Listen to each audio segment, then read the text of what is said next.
All right, we are live. Let me just double check on my end. Okay, manage videos. See something real quick. Where's the stream? Okay, the stream's right here. Unless okay, sweet. Make sure the audio is all right here. Unless okay, sweet. Make sure the audio. Yep. Okay, guys, welcome back. Welcome back for Network Basic. Today we're going to be going over the history of cloud computing. I will say this is pre-recorded. Yes, it is pre-recorded. I think it's easier for me to be. I don't mind doing live streams, to be honest. There's not too many active viewers, so why not pre-record it in advance, and then while it's streaming live, I could be doing other stuff, and I'm doing this all on days I don't really work too much hours. Right now, I'm only working 2 hours on Thursday and Friday, so might as well just do it all on that day. All right. So doing this for you guys. Hopefully, you guys find this class edifying.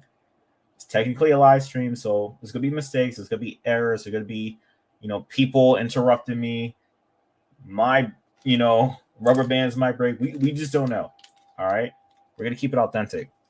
Okay. So let's get today's lesson up. Network basics. Now, if you guys been following the series has been growing really well. Shout out to all the supporters. Really appreciate you guys. Let me actually share this. Share screen. Oops, wrong one. And I actually hinted at this on my last live stream when we talked about the beauty of networking. Okay, about the cloud and all that stuff. So the series might take a quick turn. It's still networking, but we're gonna be focusing on the cloud aspects. All right. So we're going to be covering a lot of cloud concepts. So hopefully, this is how I want to see it turn out. We're going to go over a lot of cloud concepts, tools, commands, and all that stuff because this is the future of networking. All right, as you see right there, cloud is the future of networking, guys. It is what it is. So let's take this series to another level, man. Really excited and looking forward to learn more about this cloud stuff with you guys. Okay. So we're going to go over the history of cloud computing. This is the future of networking. All right, let's get into it, guys. Let's get into it. Oh, before we start, in the course description, please rate the course. Okay, please rate the course. Obviously, after you're done, or you might not remember, just rate it. Whenever you have time, just so. And I gotta change that banner. This is not Blue Team Basic. Rate the course just so I could get some feedback, see what I need to change and all that stuff. It really helps out. All right, there we go. We changed that. I will add this is pre-recorded. Actually, I think I already have a banner for that. Let me just double check. There we go. This is pre-recorded. So just in case the live chat is not working, right there. All right. It is pre-recorded. If anybody has questions, feel free to drop them in the comment section below, and I'll get to it when I have time. Thank you for all the supporters and people who will be commenting, hopefully live stream when this does go live. So thank you for all the future supporters. Okay. Please place all comments in the chat. Okay. Let's not waste too much time. I think we got a jam-packed lesson, so let's get right into it. The history of cloud computing, the future of networking. All right, let's get into it. This is the table of content, so you guys know what's going to be going on for today. Cloud definition, we're going to open up with that. What the heck is the cloud? What is this? Whoa. We're going to lead off with, and then we're going to go into cloud networking. All right. And then we're going to end it off with cloud careers. I really want to harken on that point. If you guys don't remember, I do have a video talking about my experience. Let me see if I could quickly pull that up. See if I can pull that up on this end. I do have oops, I'll just bring it over to this side. I do have a video going over. Let me actually go over here. Right here. Let me actually zoom in.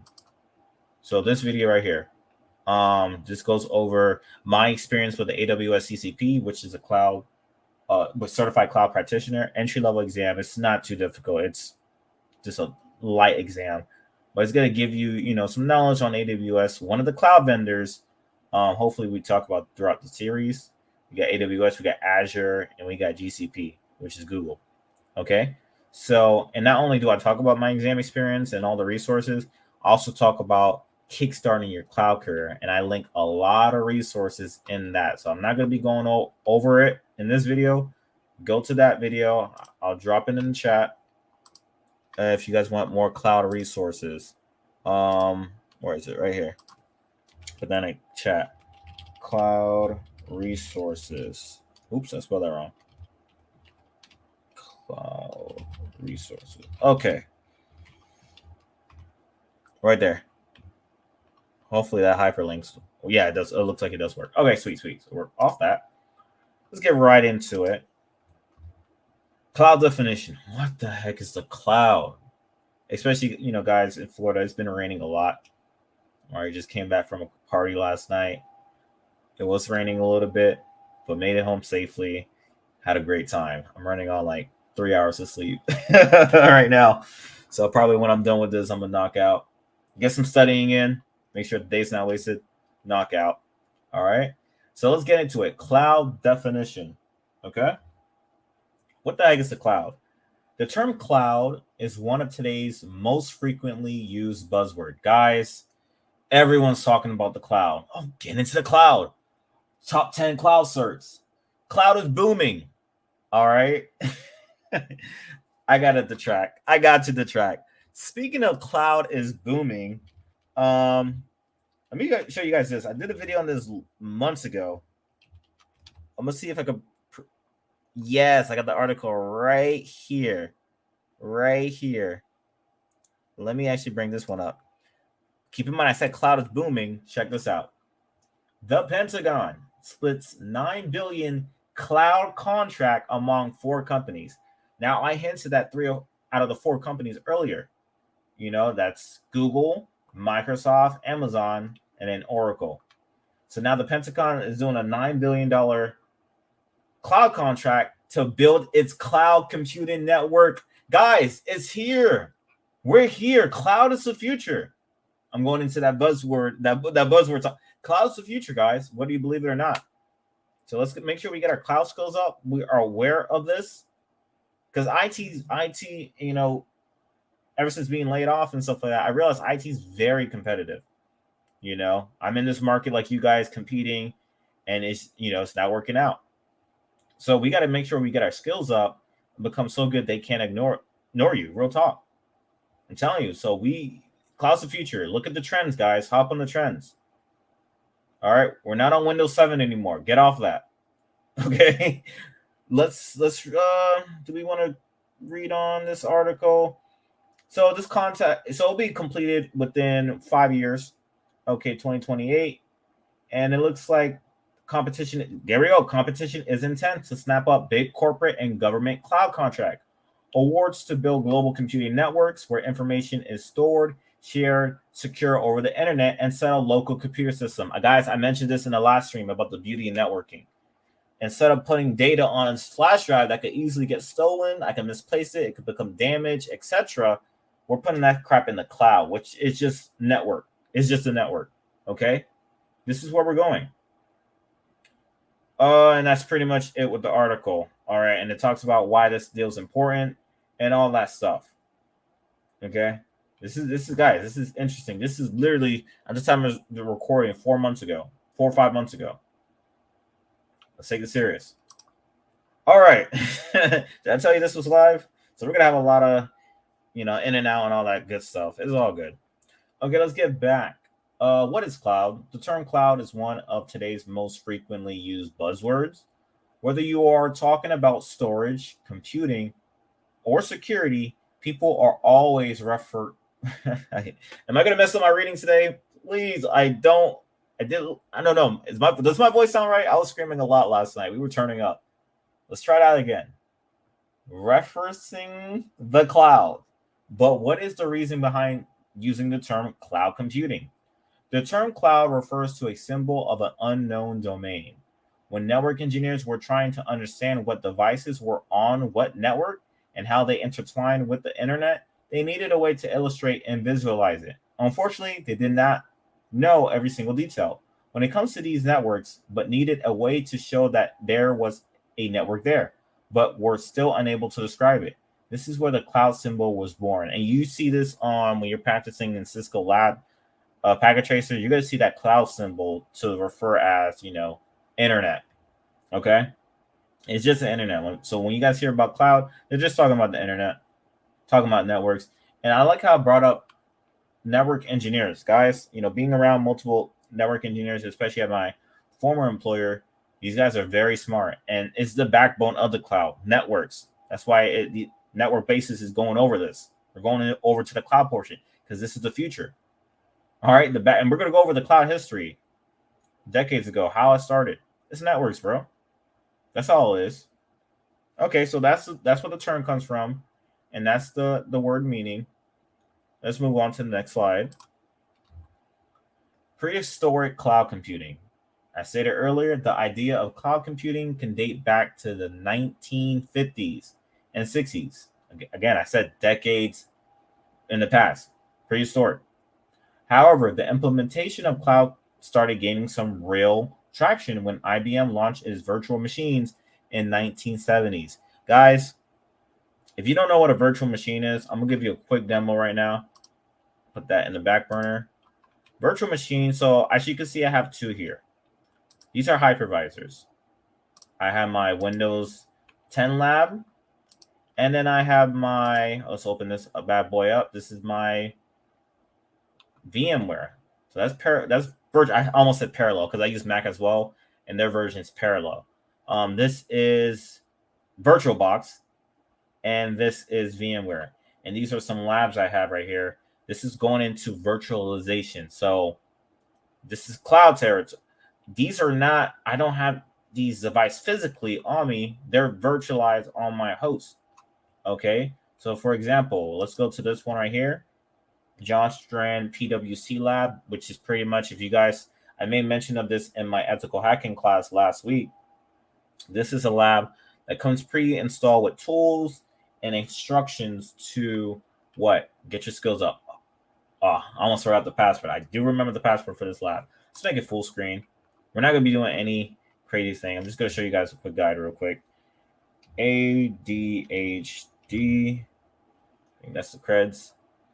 And let's get into it. Guys, this is remember, I'm on Windows 10 already. This is another Windows 10 on my Windows 10. This is where cloud is going to come into play because now these things are virtualized on the internet. So you can access these types of computers, these servers on the internet without having the physical hardware. We're going to get to that. So there we go. This is it. Go to oops, I did not mean to do that. Let's go back to the account. ADHD. I just wanted to, there we go. We're back. So this is it, guys. And when we go over, where is it? Labs. Again, we're not doing, and I believe Docker.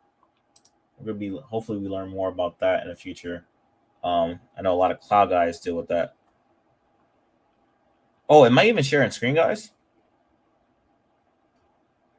Oh my God. Please tell me I'm sharing screen. Let's see. My apologies. Let me stop screen sharing. Let me present one more time. That is my apologies. Screen one. Okay. Whoa. My bad. I'm so glad I'm watching myself live as well. I thought I was sharing screen this whole time. Okay. Let me see how far ago was that. Let me see something real quick. Oh yeah, that was a couple minutes. My apologies, guys. My apologies. Okay, just looking over at the course. Okay, so you guys can see this right now. That's all that matters. Okay, so just to piggyback from what I did, I was showing you guys that a VM or a hypervisor or virtual machines. So these are all of my virtual machines I have currently. We're currently on the John Strand PWC, which is just a Windows 10 with tools in it, which is this right here. Let's zoom that in, and it should look like this. So cloud will pretty much make this not only virtualized, accessible on the internet. Okay, and it's natted. to my home network so we could actually browse the internet on this. So we're gonna open this up and see if we go. There we go. Yep, GitHub. That's all we're gonna look at, and all that good stuff. So we're done with this. All right, you're done with that. Get rid of that, and we're gonna shut this machine down. Now, will this shut down my stream? We'll see. Shut down. All right, bye, guys. See ya.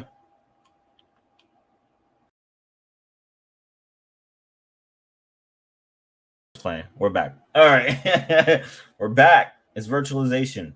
Okay, so did a little quick detour on that. It is what it is. But just wanted to show you guys that because there we go. It talked about virtual machine. It's a software computer. I'm making sure I'm sharing screen. A software computer that, like a physical computer, runs on an operating system and application. That's what I just showed you guys there. And cloud computing takes it to another level. All right. The virtual, and it gets to the point where you can start running thin clients. This is not a part of the lesson, but it goes in the cloud. What is a thin client computer? Let me actually show you guys that. We're going to do an article from Fortinet. So what is thin client? Okay, let's talk about this. A thin client computer is an effective replacement of a personal PC. It can also be a superior solution, particularly because it enables an IT team to set up a virtual desktop infrastructure, VDI. With a thin client setup, you can acquire new workstations for employees working remotely or in-house at a lower cost than if you give each one their own desktop. Guys, this is where cloud's going, bro. This is where cloud is going. Fat client is the actual PC. Thin client is virtual PC. Okay? And it goes over all the benefits and all this stuff. Guys, and look at this part right here. Less cost, scalability. If I go back to, I'm jumping everywhere, but hey, it's the nature of the show. If I go back here, let's open up my VMware. I'm not going to load up a machine. And imagine how much it will cost me to purchase my own. I did not mean to click that. Imagine how much it would cost me to purchase my own Kali box or Windows 10 computer, but I could, instead of just virtualizing it, and it talks about what? Scalable. So when we, actually, I think is, where is it? Let me see if it's right click settings. I could scale it. All right. I could choose the gigabytes. I could choose the memory processor. I could change it on the fly. People will have to do this. Actually, let me show you this real quick. Right here. This is actually on the PC I'm using. Hold on. Make sure. Actually, let me actually full screen the camera. All right. See, if you want to upgrade your physical hardware, you're gonna have to buy these parts and put them in. So this is 32 gigabyte RAM I put on my host PC. You see right there. The mic is blocking it, but you can see it's lighting up. And then I added this 1 terabyte SSD. Okay. But with thin clients or, virtualized machines, I could change that on the fly. Memory, boop, bump it up to 32. Hard disk, which is storage, I could bump that up. I don't think I have 1 terabyte on here because I have to split it across with games and stuff like that. So, yeah, just wanted to show you guys that. Let's bring back the stream. Let's see something real quick. Okay. Okay, I'm going to shut down this machine right now. Are you guys with me? Let's see. I'm just looking at my own stream right now, making sure it's running good. Let's see. All right, I think we're good. All right, sweet. All right, sweet. Okay. Back to the lesson. Man, we're everywhere. We are freaking everywhere. Prehistoric cloud computing. Get back into this. Let me actually get my thing out of. There we go. All right, the virtual machine is comprised of a set of specification and configuration files and is backed by the physical resources of a host. Every virtual machine has virtual devices that provide the same functionality as physical hardware and have additional benefits in terms of portability, manageability, and security. So when IBM launched its first VM virtual machine, users were able to have their own VMs running on hardware that was being maintained and managed by others. This was the beginning of a big breakthrough for cloud computing. And there you go. All right. 1990s. Cloud technology boom. When telecommunication companies made the shift from point to point data connections to the virtual private networks, VPNs, in 1990s, cloud computing really started to take off. Stop there. Remember, guys, we talked about VPNs, their benefits, and how they changed the game. I believe we talked about that on Network Basic, Network Security, and Concepts. Okay, so VPN has a part to play within cloud computing, cloud networking. All right, this is the future of networking, guys. Let's see. With the computer boom of the 1980s, a lot of industries were looking for a way to connect all their computers in-house where they will be able to access each other's shared data, and VPNs allow them to do so. And my rubber band broke.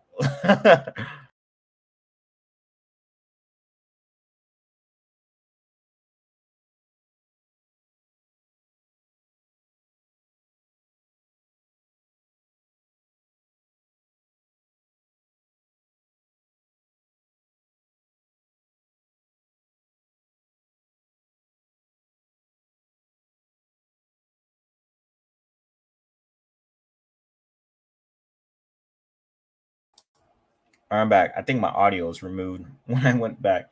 I was pretty much saying, let me just double check on this end to make sure you guys can hear me. Man, this show's everywhere, bro. I'm back. Yeah, okay, cool. I was pretty much saying we talked about this in our last stream about the beauty of networking, allowing us to put data and information on servers so that PCs from across the world can reach it and download it. Okay. With a decrease in price and an increase in service, you could tell that the cloud was about to take off. And in 1999, Salesforce.com became one of the pioneers in cloud computing by delivering enterprise application via a simple website. The application could be accessed by any customer with internet access, and companies were able to purchase the service on a cost-effective, on-demand basis. All right, this is where we're going. Take a look at the dates. All right, guys, really pay attention to the dates and see how fast technology is rapidly evolving. That's why I opened up with the Pentagon article. All right, get in cloud while you can, or learn some cloud tools or techniques so you're not left behind in this race because IT is getting very competitive. I want to sidetrack again. I want to show you guys something real quick. Let me remove that. Please bear with me. If you guys don't like what I'm doing, please voice your chat and voice your comments in the chat. Just things go across my mind, and I want to hit all points. I want to show you guys this Reddit thread I came across last night. Let me see if I can quickly find it. Where is it? It was 2 job offers. Let me see if I can find that article. I'm looking for it right now.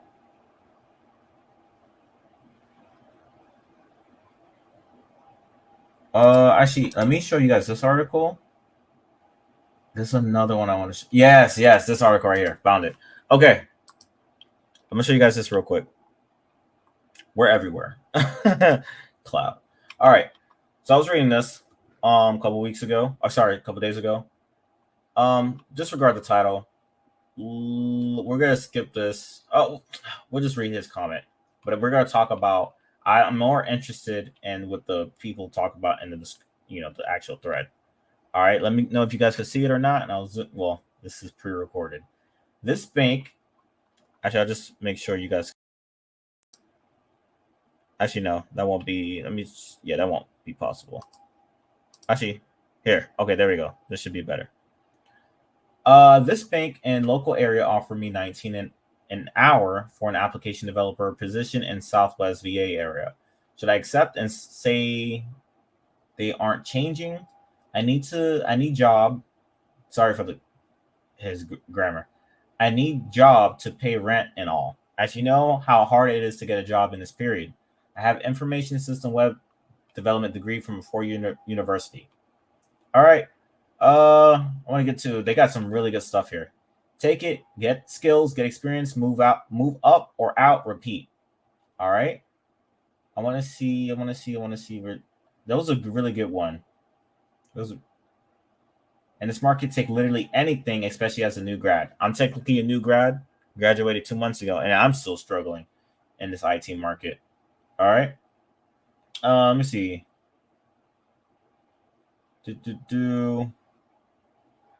That was a really good thread here. I probably missed out on it. This is probably not the right one. But basically, let me see if it. Oh, I think it's this one. I'm starting to doubt that IT is still a good career choice for those just starting out. Yep. This is it. I don't know where people got the idea that this is future proof. And guys, this pertains to the lesson because you guys are here to learn, I assume, and increase your skills and your value and stuff like that. So this relates to IT, and this is important. This is the real stuff. Some people just don't talk about it. I don't know why, but I talk about it with people in my circle, and I just wanted to put this in a lesson. I don't know where people got the idea that this is future proof. The only constant thing in life is change. This field is always changing, and you have to change with it if you want to stay relevant. Many also think you don't need a degree for IT to be the same IT. Sorry, to be the same as IT has special consideration for those without degrees. Not having one is still hard mode. Someone who has one will always be considered over someone who doesn't. While everyone is rushing to IT as well, companies can afford to be pickier. Yeah, just make sure the audio is good. Many people think of tech gold mine and work from home heaven, but didn't do enough research to find out that it doesn't extend to every role, especially not entry level IT. Blah blah blah. Let's see.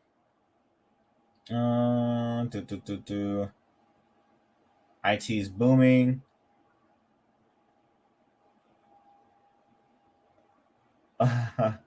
Let's see.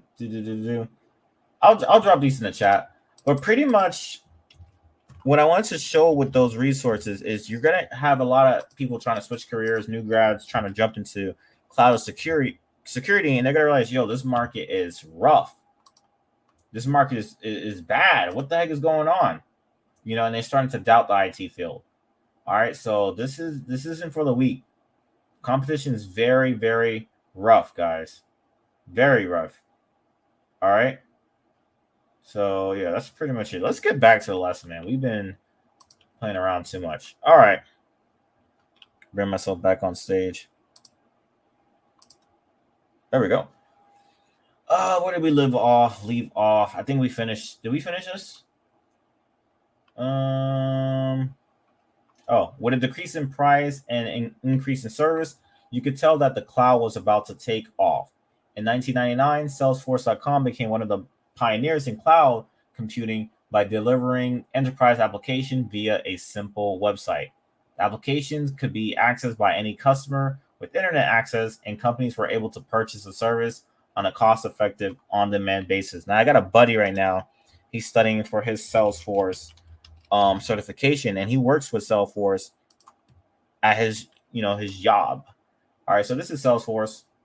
All right, really good stuff, as slide mentioned, and you can do a lot of stuff via online. Okay, cool stuff here, man. See the products they have: marketing, services, commerce. Yeah, this is some cloud heavy stuff, guys. So just wanted to show you guys that. All right, I think I only have 15 slides, so I know I'm deterring a lot, but at least I'm adding more content and stuff to this live stream. All right, before we harken on the cloud career roadmap at the end of the stream, which is probably going to take around 30 minutes. So we'll see. Present day cloud. So this is where we're at. If you guys are watching this in 2023, this is where we're at. Present day cloud. In 2008, Microsoft launched its cloud application platform, Azure. All right, remember what we opened up with? They're one of the top 4 or top 3. Azure, Azure, Amazon, Google, and Oracle. All right. They launched this in 2008. They're already the top four. Think about that. Cloud applications enable people to share files, link music, videos on the internet. Guys, we talked about this last stream. Because they are in the cloud, they don't necessarily have to consume storage space. No more flash drives. This is becoming, I won't say it's becoming obsolete, but hey, just send me the Google Drive link. I mean, that's where we're at right now. All right. Because they are in the cloud, they don't necessarily have to consume storage space on the user's computer or device. These applications can be used by anyone with a web browser who can connect to the internet. With Microsoft Azure, users are given the ability to manage their data, host websites, run SQL reports, as well as much, much more. Dan Germain, Customer Operation Director at Outsourcery, stated the most important contribution to cloud computing has been the emerge of killer apps from leading technology giants such as Microsoft and Google. When these companies deliver services in a way that is reliable and easy to consume, the knock-on effect to the industry as a whole is a wider general acceptance of online services. This is a good point because I use Google Docs, I use Google Sheets, I use Google Slides. These are online services for free that are accessible via the internet. You know, you don't even need licenses like you do with 365. This is cloud computing, guys. This is where we're at. Take advantage of this stuff. Now, what is beyond 2023? Well, what is the future of cloud looking like? Well, with more and more devices being connected to the internet, the implementation of 5G expected in 2020, which came through already, and with end users spending expected to reach more than 180 billion by 2015, the future is bright for cloud computing. So those dates passed already. We're here. We're here. Now the second part right here. This is more recent, 2019 and upwards. The coronavirus pandemic accelerated the use of the internet for e-commerce and working remotely. This is true. I'm gonna show you that. And this is why I like live streams. I'm going to show you that. Let me think of the article. Let me show you this.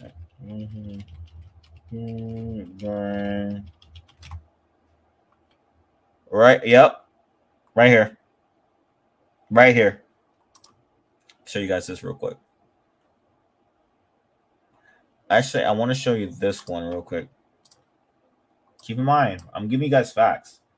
Amazon profits soar 220% as pandemic drives shopping online. Guys, cloud's here.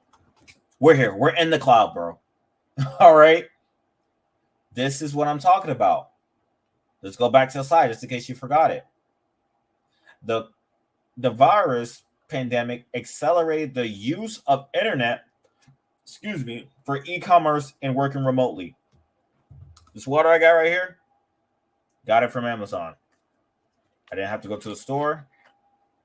Got it from Amazon. And I'm going to take a sip. I'm going to toast.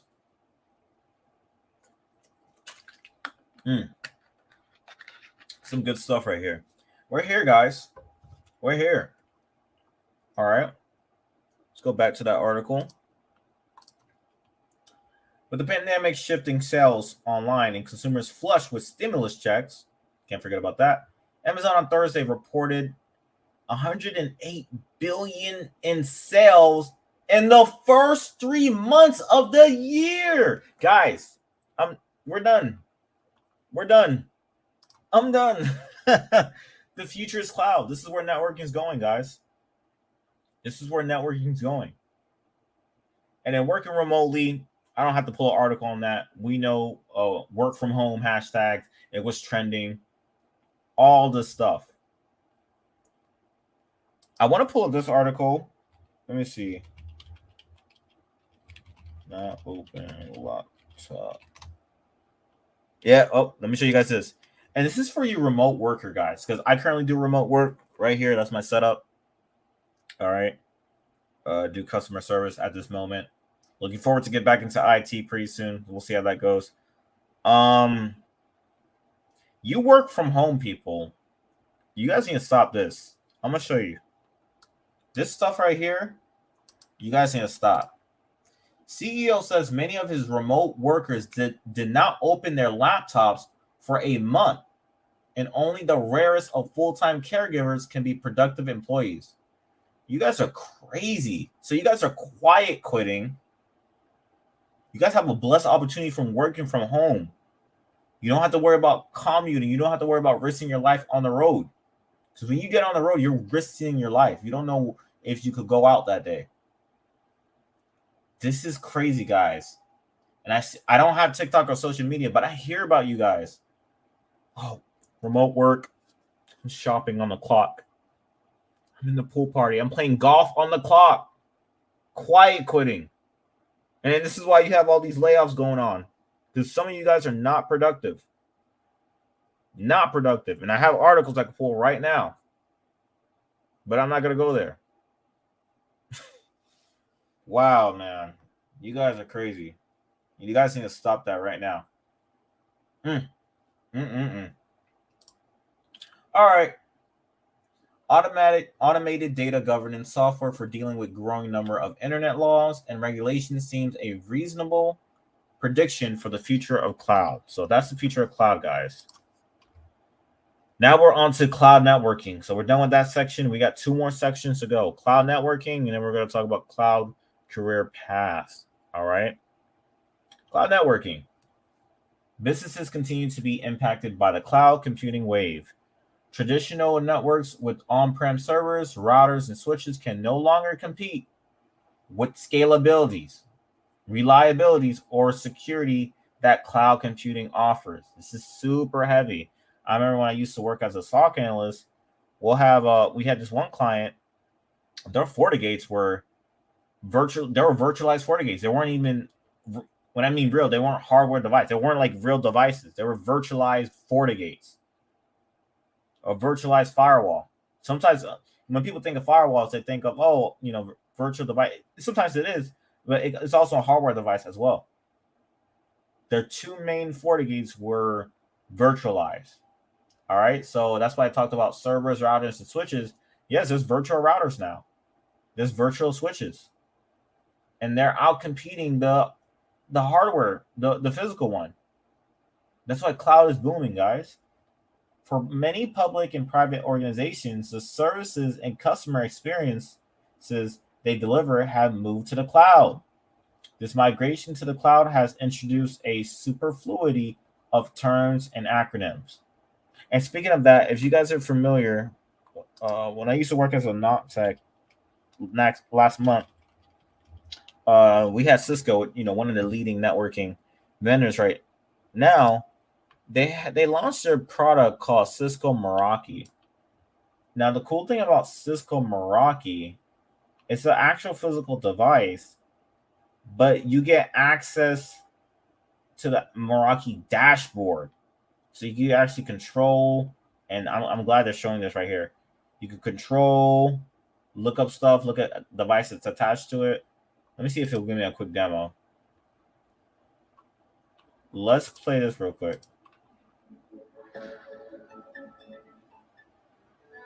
Hello, Jordan here, and I'm a solutions marketing manager here with Cisco. Fair use.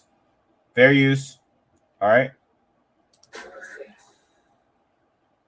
I'm really excited to kick off a new video series with you all today and get started.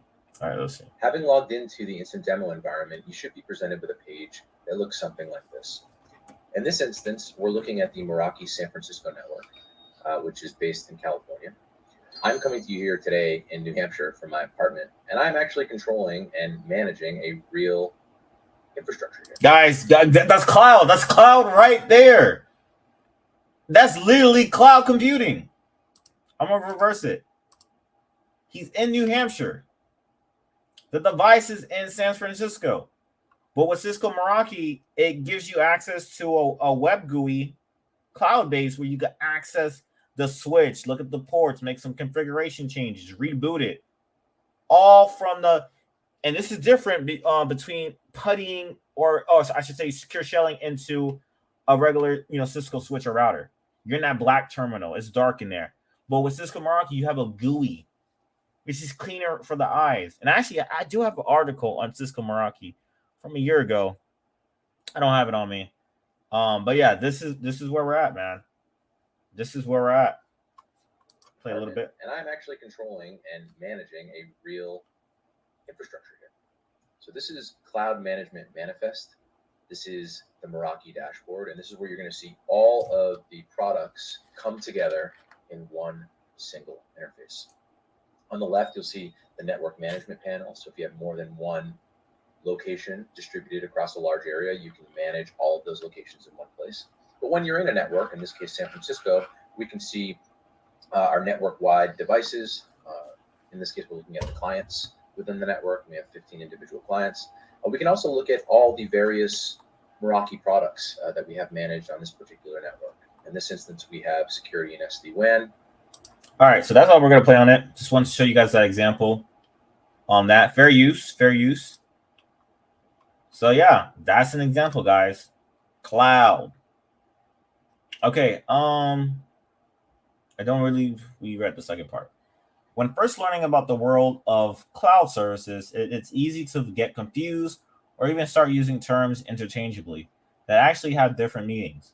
To keep terms delineated, consider creating a personal glossary. And this article is intended to clear up the confusion around what is cloud. That's all. We're clearing up the confusion.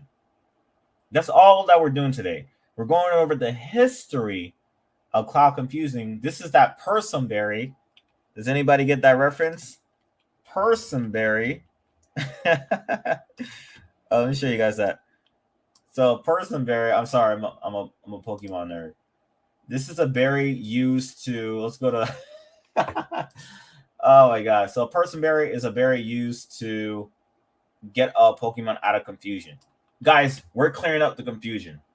That's what we're doing with this whole slide, the whole history of cloud computing. And eventually, as this series grows, we're going to learn more things. Okay. So that's all this is intended to do. Let's move on. Cloud networking defined. Cloud networking refers to a type of IT infrastructure where an organization's network and resources are hosted in a public. Sorry, I got a message. All right, never mind. A public or private cloud platform, and it's available on demand only using an internet connection. Hosting networking resources on the cloud may involve using devices on premises or through a cloud service provider. I just showed you an example of that with Cisco Meraki. The device was hosted in California on-prem. The user was able to access it via internet connection. And as you see, he was going over the infrastructure and the devices connected to it, etc., etc. Okay? Now, these are some cloud networking device examples. So you have your network management and access software. You have connectivity. You have your virtual routers, firewalls and security services, load balancers, bandwidth, content delivery network, CDN. I actually learned that during my AWS studies, CDNs, and virtual private networks, VPNs, which we talk about extensively in the network security and concept course. Do recommend you guys watch that course. Very, very good stream. All right, so cloud networking versus cloud computing, because we brought up both terms, and we're going to go over the difference between both of these, okay? Cloud networking is when network resources and capabilities are hosted in public, private, or hybrid cloud. All right. These resources include virtual routers, switches, load balancers, firewalls, bandwidth, network management, and more. They are available on demand and can be managed in-house or by a third party. Just as the command line interface, CLI, on Cisco router interface is different from Juniper's. The same, Juniper's is another competing vendor against Cisco, if you guys don't know about that. The same holds true when configuring network gear in the cloud between virtual public clouds, VPCs. Cloud networking equates to the cloud infrastructure used to power connectivity between resources and is built on cloud computing. So hopefully that makes sense. All right. This is using network resources hosted on the public cloud, private, or hybrid. That's all cloud networking is. That's it. Okay. Now, what's the difference between cloud computing? Now, cloud computing is a broader term for overall centralized computing resources that are shared by numerous customers. Collectively, it encompasses all service provided by the cloud that are required to keep applications up and running, including compute, storage, networking. It's more of an umbrella term that encompasses cloud computing. All right, so you guys were confused about the difference between the two. There we go. Cloud computing is the umbrella term that encompasses cloud networking. So, I mean, if you want to use it interchangeably, go ahead. But I think more cloud computing is more on the resource side, while networking is more on not only resourcing, but you're using what kind of resources are you using. All right. Let's go over cloud networking types. All right.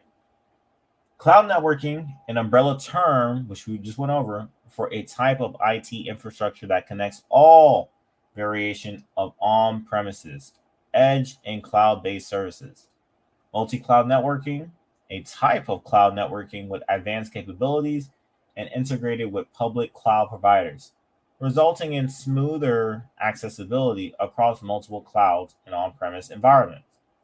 Hybrid cloud networking, a subset of cloud and multi-cloud networking that refers to specifically to the connection between two different types of cloud environments, such as on-premises private.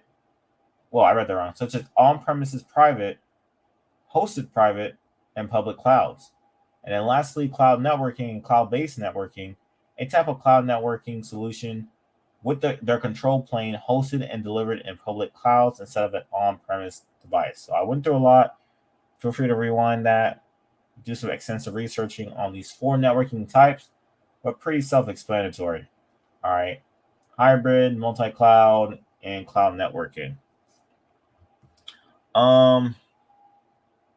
Okay. I won't go into that.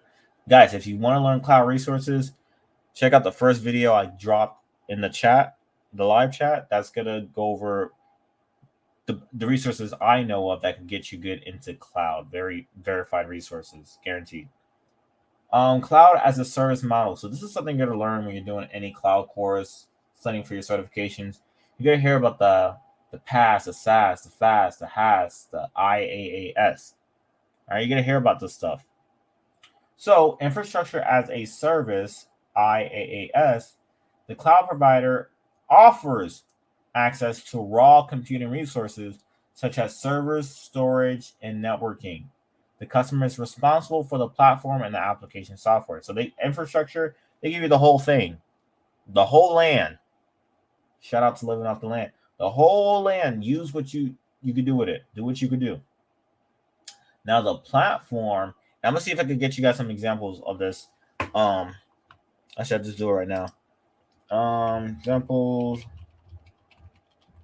Now make it more easier. Yeah, right here.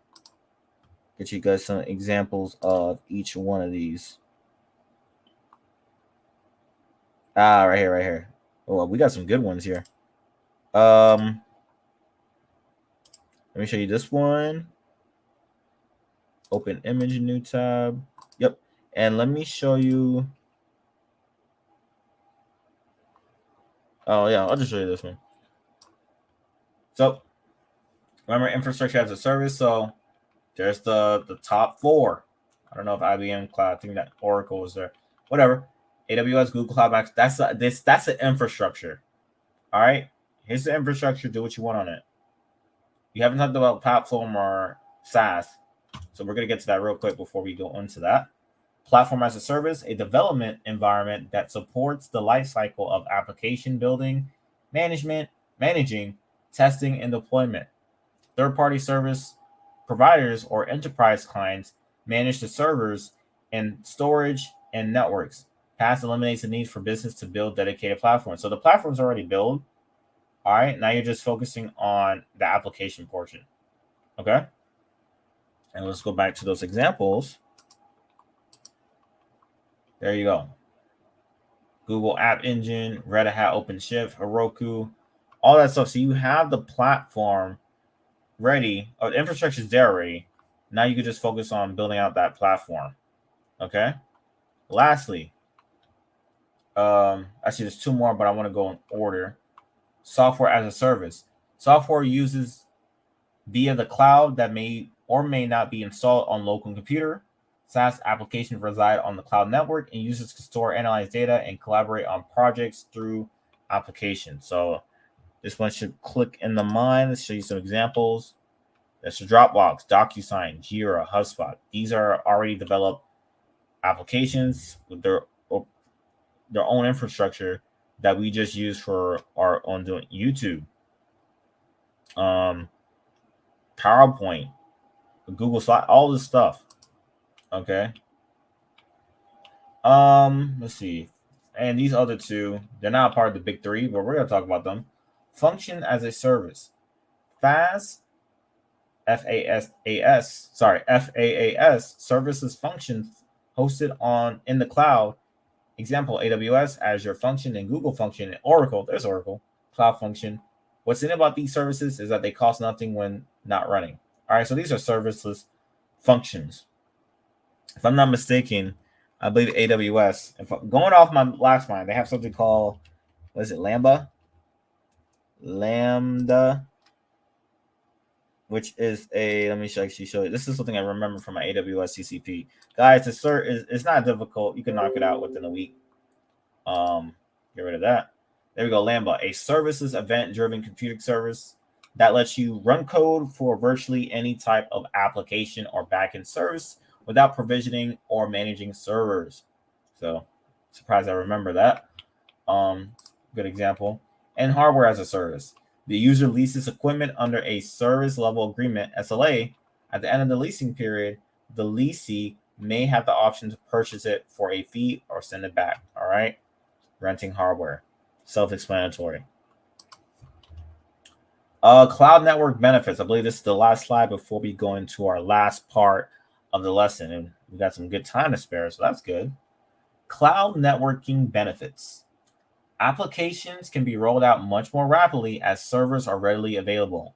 This accelerates time to market. And I want to pull up this is something I learned from AWS CCP. The 5 nines. You guys know about that? 5 nines. Yep, right here. Sure you guys that. 5 nines.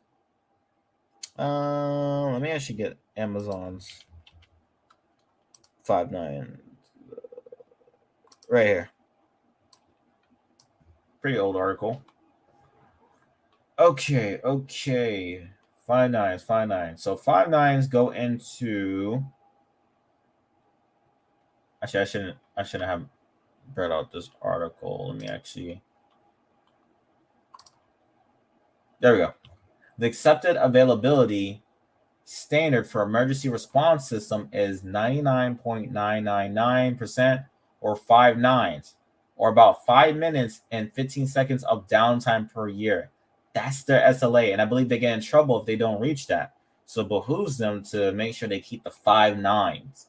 Going back to the lesson, applications can be rolled out much more rapidly as servers are readily available. Not only are they readily available, they have almost perfect uptime. Okay, this is the cloud networking, cloud computing benefit. This accelerates time to market. Shared networking resources mean if the overhead is lightweight, compute is reduced and therefore savings is gained. Yep. Bandwidth could be a big benefit as locating the service right in the cloud means work from home. Employees and customers can take advantage of the cloud service providers' sizable and more reliable connection speeds. Guys, there you go. It's all coming together. Work from home. Pentagon $8 billion contract. Was it 8 or 80 billion? I don't know. Okay.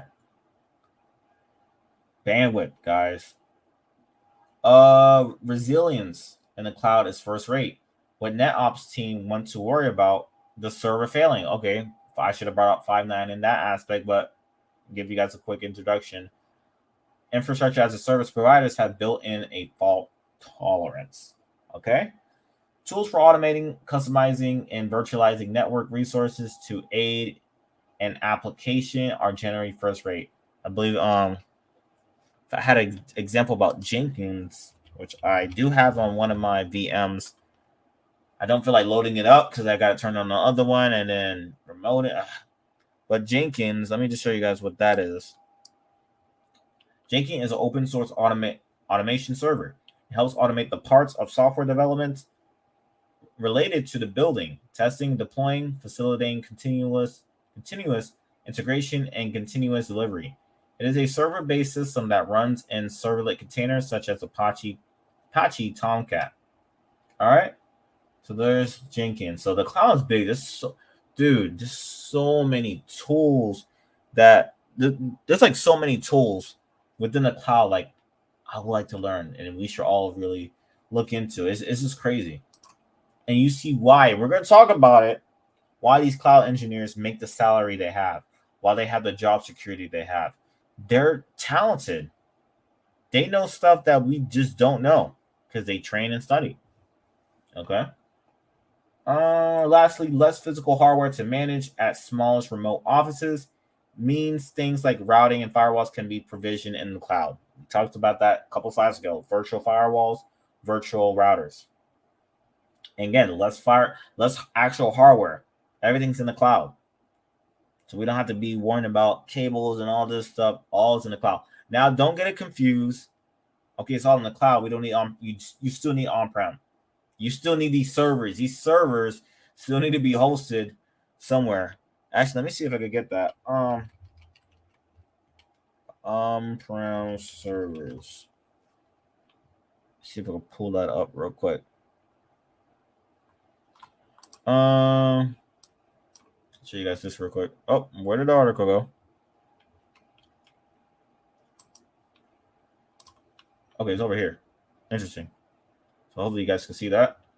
Cloud-based versus on-premise server. So we're gonna let's see. We're gonna skip this. So basically, a server is a type of computer or device that allows for transformation of data. A client is something that requests for information or data.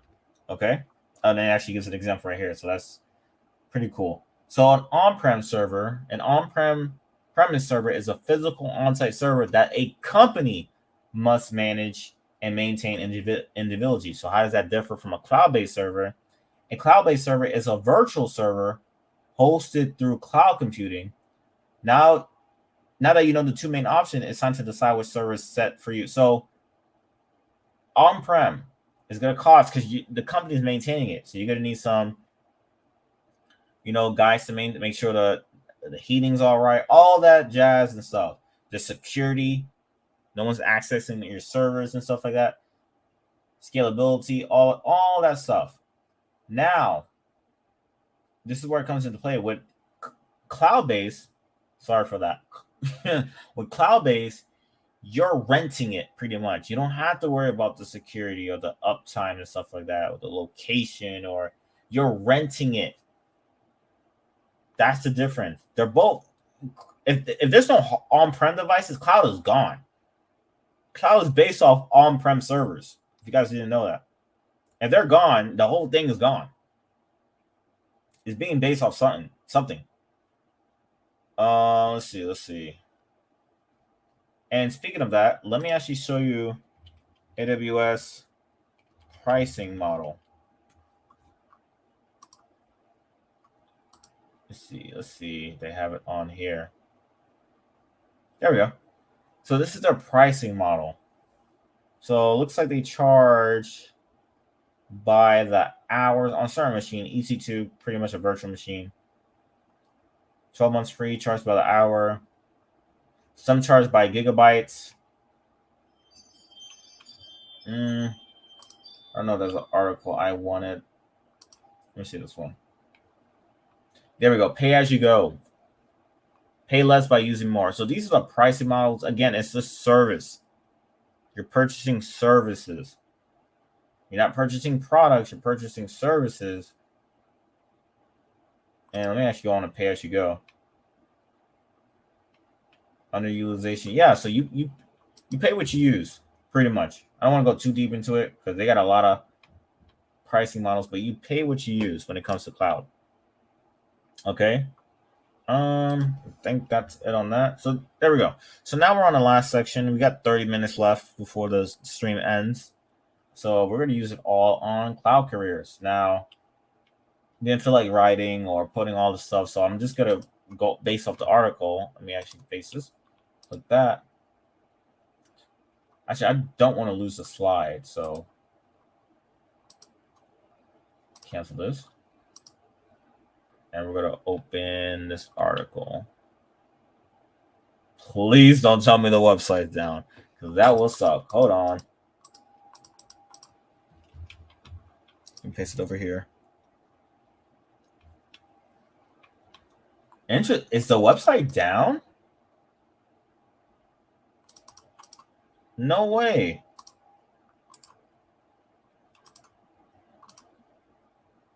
Oh, that sucks. Wow. Okay, so we're gonna have to ad hoc this. Let's see. My apology, guys. Let me actually take that off the screen. My apologies. I could have sworn that I double checked if that article was working before this. Oh, it's up now. I'm gonna just drag it over here. Wow, that scared me for a sec. I guess they weren't keeping the 5 nines. No, I'm just like share screen.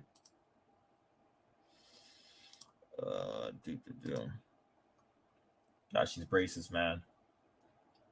Kind of my mouth. Almost done. Coming out nice. Let's see, screen 1. All right. Let's end this off with a bang. A step-by-step guide on how to become a cloud engineer. Let's get into it. Now, this article has more than the step-by-step guide. It talks about salary and all that stuff, which I really want to talk about. Okay. Look at this. Global cloud computing industry is expected to grow at a compound annual growth rate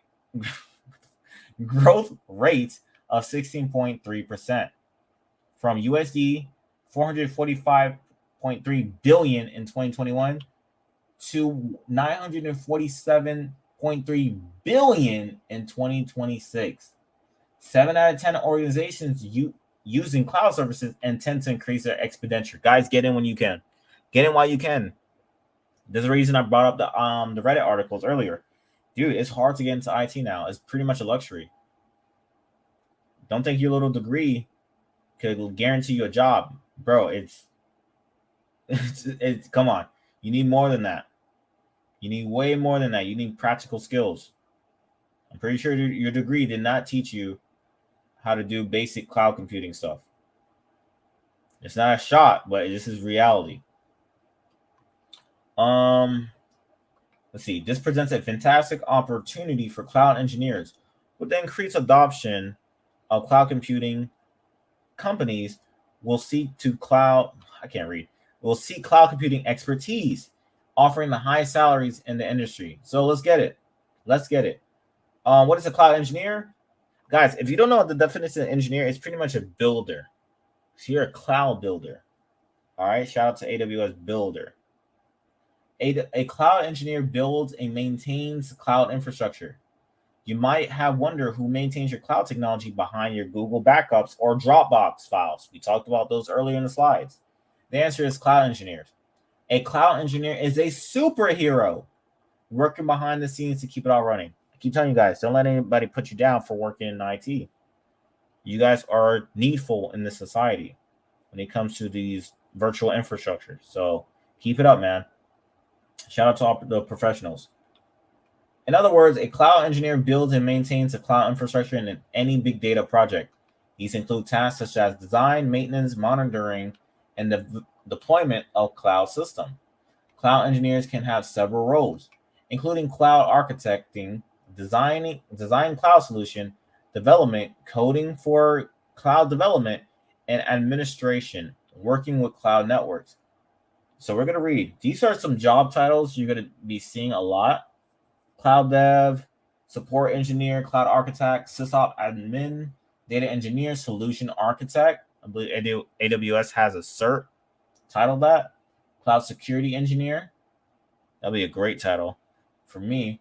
Development Operation Engineer, Full Stack Developer, Front End Developer, Back End Developer, Cloud Administrator, Database Administrator. All right, so these are the cloud engineering job titles you might see. Now, you may be asking, why choose a career in cloud computing? The Pentagon deal didn't sell you. Let's read this.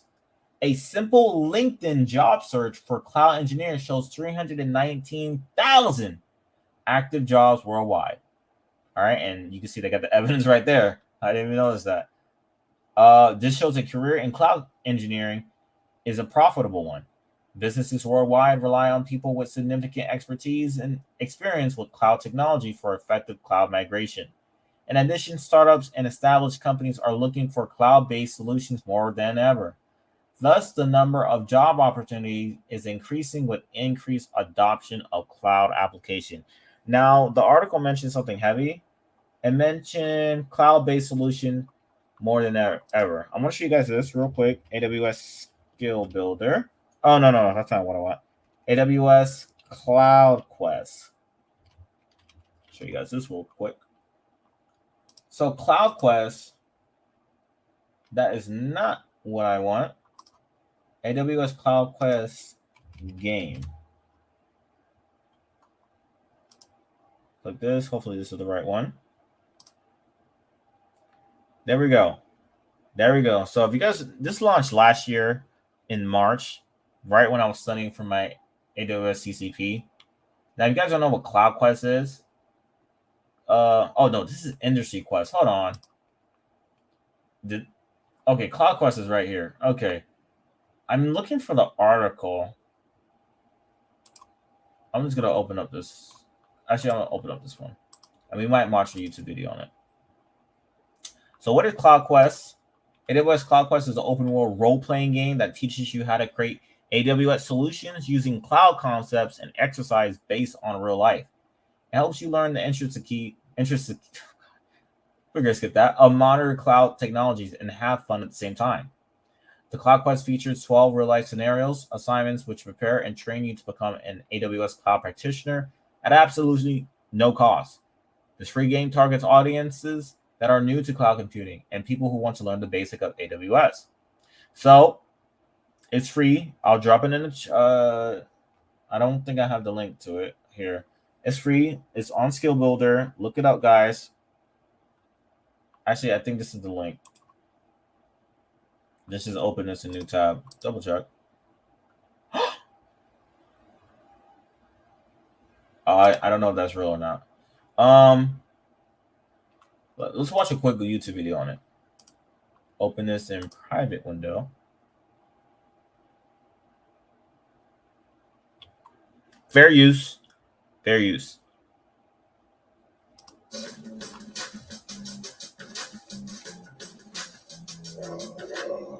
Welcome to AWS Cloud Quest Cloud Practitioner, the newest way to build your AWS skills. Cloud Quest is an open-world role-playing game that teaches you how to build real AWS solutions using cloud concepts and exercises. As a cloud practitioner, you'll venture on a journey to help the citizens in town Fair use. transform their city by using cloud solutions.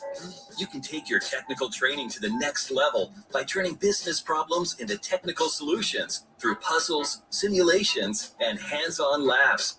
As a foundational building block for skill building and career development, Cloud Quest gives you control of your learning journey at your own pace.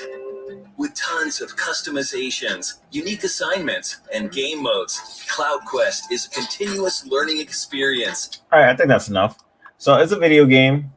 All right, you guys could utilize and get your skills up for the cloud. Okay. I'm going to close that out. I'm going to go back to that article. And yeah, I brought that up because companies are looking for cloud-based solutions. So how better to practice than Aladdin or playing a Cloud Quest? Now, this is the part everyone likes, but everyone doesn't understand the hard work to get there. Cloud computing skills are in great demand among businesses as the sector expands. The high demand creates a significant skill gap, resulting in competitive salaries for cloud engineers. Cloud engineers in the United States make an average of $120,000 based on their qualification, experience, skills, and certification.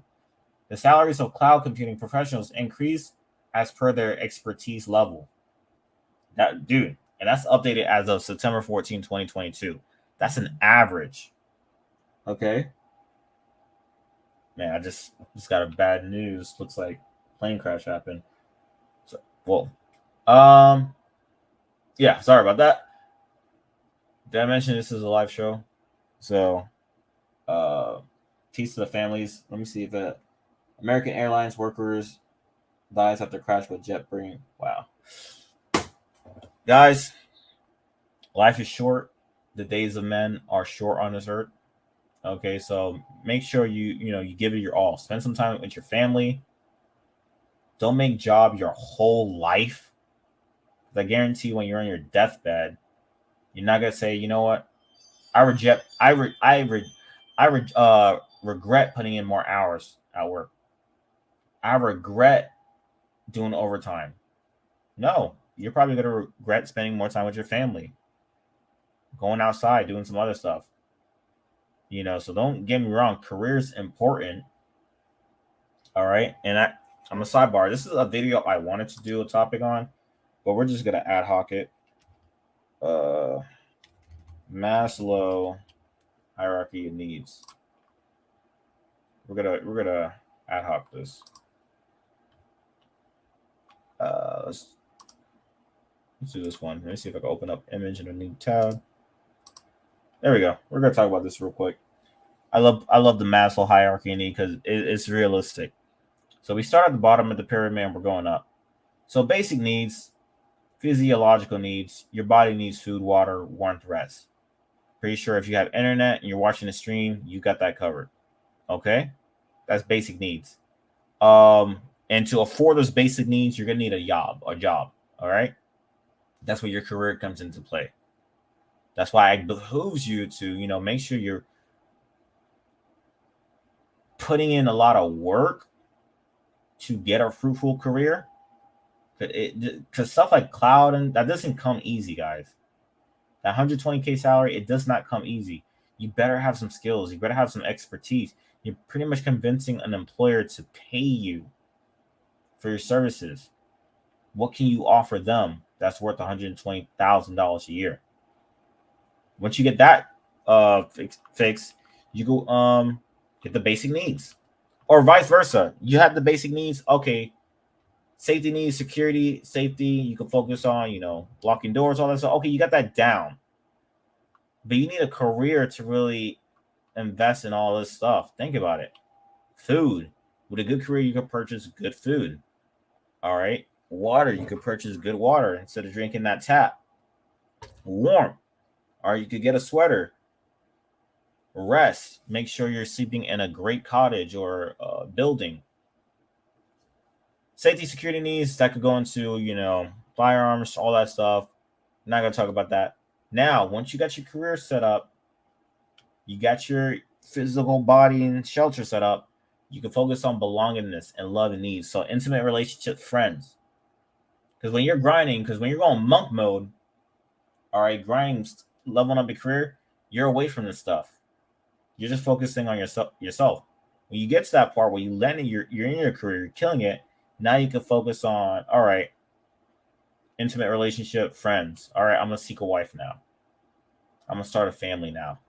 I'm going to build some friends. Once you get that psychological need done, then you could go into esteem, prestige, feeling accomplishment. Damn, I did that. Okay, I'm married, got a family, got a legacy, got a career, got a house, got a car, got a degree, got some certs. I feel prestigious. I feel accomplished. All right? Which will lead you to the tip of the pyramid, self-fulfillment needs, self-actualization, achieving one's full potential, including creative activities. Now you get to the point where you're the best version of yourself. And you can actually think. Your mind can actually wonder and think of solutions. You know what? Let me start an event to help my community. Let's do a church funding event.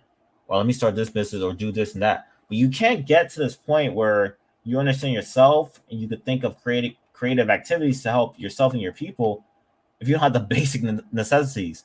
Because if you don't got this, all that's on your mind, it's not creative ideas, it's food, water. When's my next meal? So make sure you got this all down pat. Don't skip a triangle, don't skip a layer, because it's not gonna work out. So I just wanted to bring that up. I've been contemplating about making this a separate video for months now, but I don't know how receptive you guys are to stuff like this, real talk. So I'm just gonna stay in my lane and teach IT stuff, but throw in some, just real talk from time to time. All right. So back to cloud. Is this the network basic class? What are we talking about? Yes, it is. Calm down. Just had to go on a sidebar. All right, let's go into it. We talked about salary, the market. We talked about what cloud engineers do. They design, develop, deploy, and monitor cloud systems. These are typical roles right here. Stay up to date with cloud native application guys. Constantly study lab. Develop a support system to keep the cloud secure. Troubleshoot, automate the stages. We brought up Jenkins and all this good stuff. Now, these are cloud. Let's see. Oh, this is Google Cloud Engineer job description by Cognizant. So let's see. It's kind of, I can't zoom in. Let's see. 3 to 10 years experience. Damn. Dockers. We talked Kubernetes. It looks like they have an infrastructure assessment. So they're not playing with you guys. It's not going to be, one phone call with the recruiter, then the hiring manager, and you're good. No, you're going to go through rounds. And they're going to throw a test on you to make sure, okay, you're really about this cloud life. This is AWS. AWS Cloud Engineering looks good. Azure. This is Azure. Good stuff, man. Now, my rubber band broke again. Oh my goodness. Give me a second.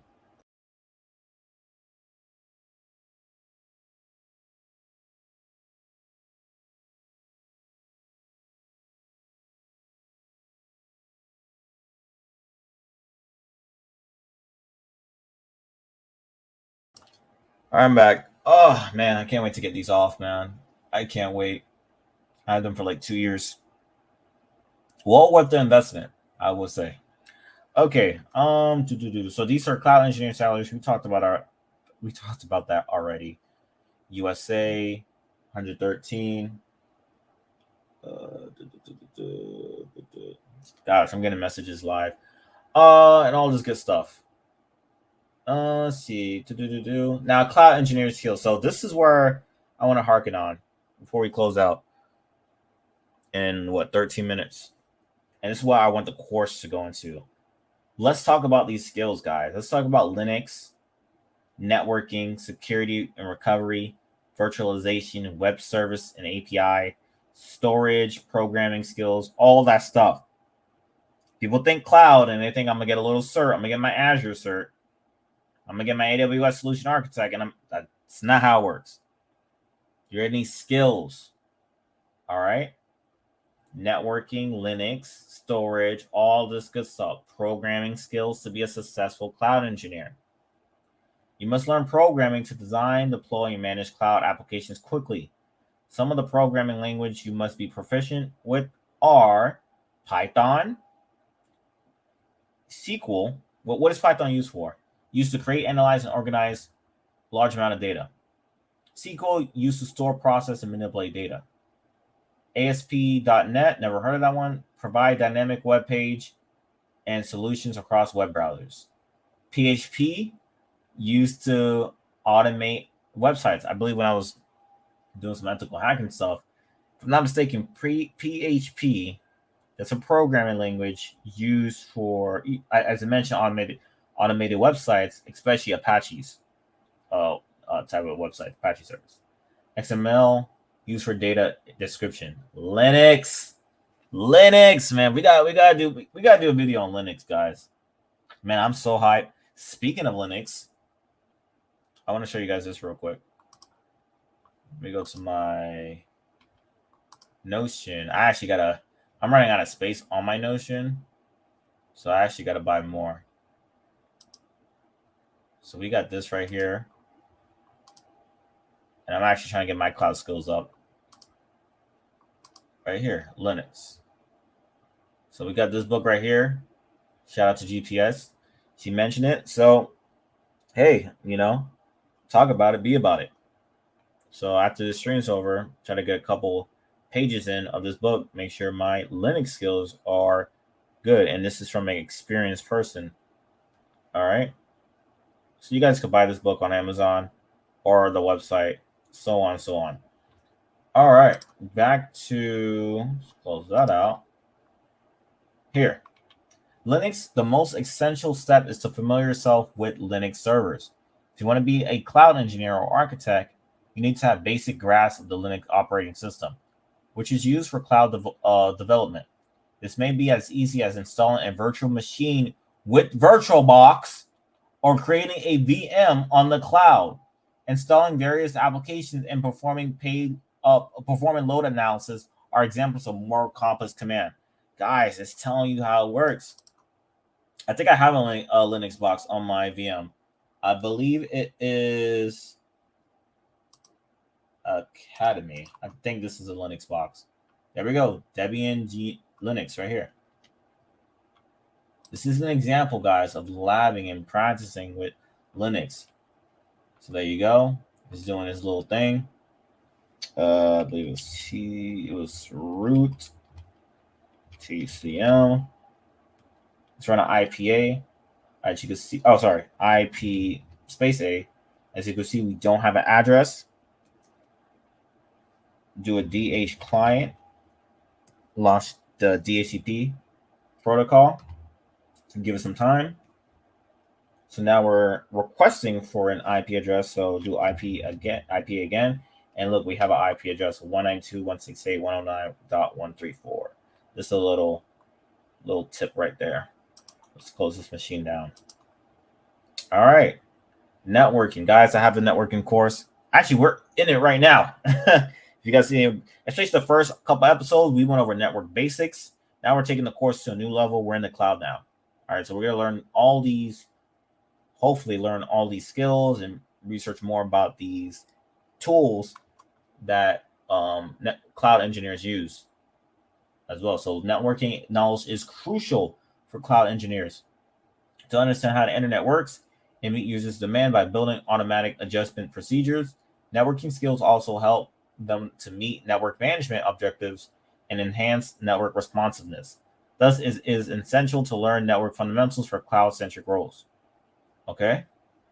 Security as well, that is good. We run an ethical hacking class every week. So if you guys want to get some knowledge on security, attend that. Everything's pre-recorded.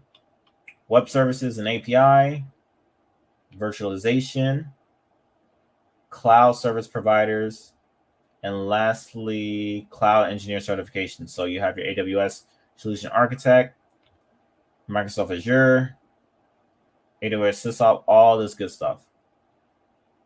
So, and these are the steps. Quickly go over these real quick before we close out. We got 7 minutes left. First step in becoming a cloud engineer is learning the fundamentals of cloud engineering. In addition, earning a bachelor's degree can also help you stand out from the competition. Guys. I gotta go on my spiel again.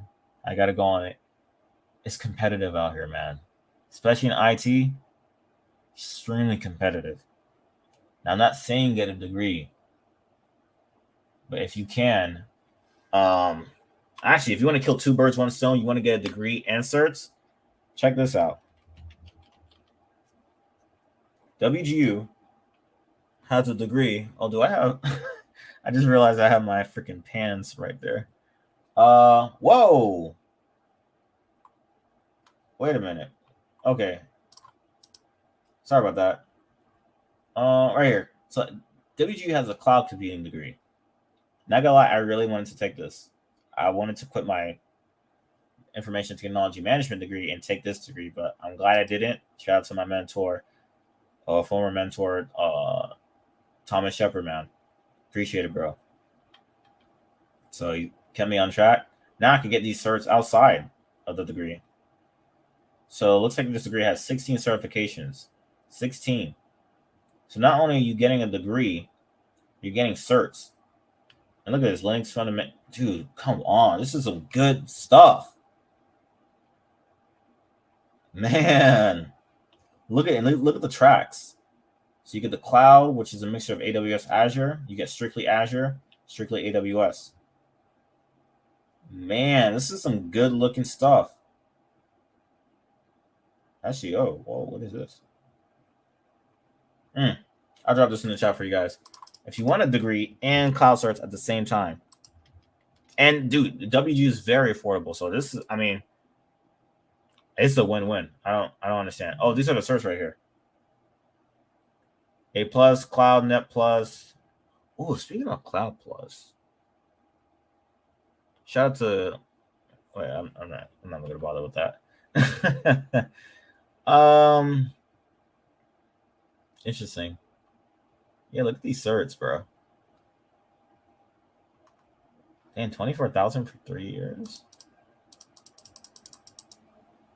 Oh, this degree. Oh yeah. Actually, how much is this degree? I think I missed the price. Oh, it's 3,700. Okay. All right. So yeah, get your cloud computing skills. All this stuff right here. Solid understanding of cloud platform, database skills, blah, blah, blah. Projects.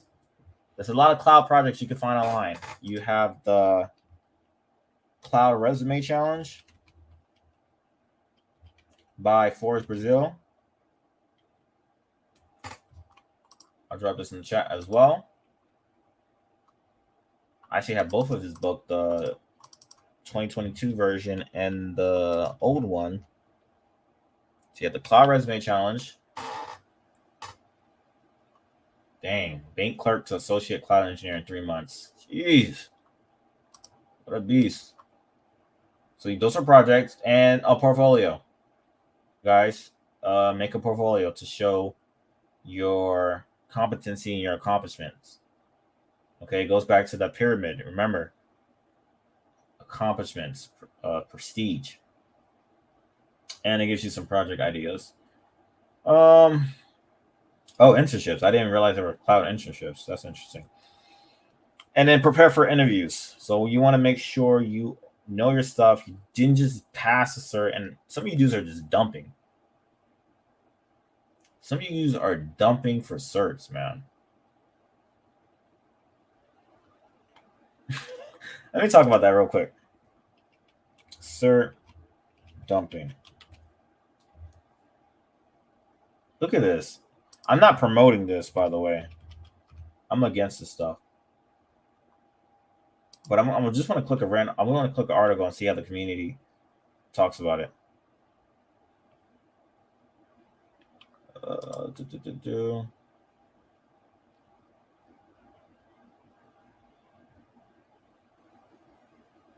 Let me see. I don't know. Well, pretty much exam dumping is you just study the. I'm not going to get into that stuff. It's despicable. Guys, don't cheat. You're just cheating yourself. Do not cheat on these exams. It makes no sense. Makes no sense. All right, so let's get rid of this. Don't dump. Don't dump. Do not dump. Don't cheat. Actually study hard because you're going to be confounded when you're in an interview and you don't know what a freaking Linux is. Oh, is that what Linux is? What is that? Is that a YouTuber? Are you talking about the YouTuber line? They actually what Python is? Oh, what? You're not talking about the snake, right? Guys, don't cheat yourself. Don't cheat yourself, bro. Yeah, I think we're done here. Yeah, we got like 30 minutes to spare. 30 seconds to spare. Man, I don't know. How do you guys think I did on this one? I know it's a new topic for me. New everything for me. I think we did well. I know in the beginning we were bouncing everywhere, but it is what it is. It's live, bro. It's live. So thank you guys for watching. Again, if you have any other questions, drop them in the chat below. Please feel free to rate the course in the description below. Honest feedback. Looking forward to it. And yeah, let's get this series popping. All right, guys. You guys take care now. Peace.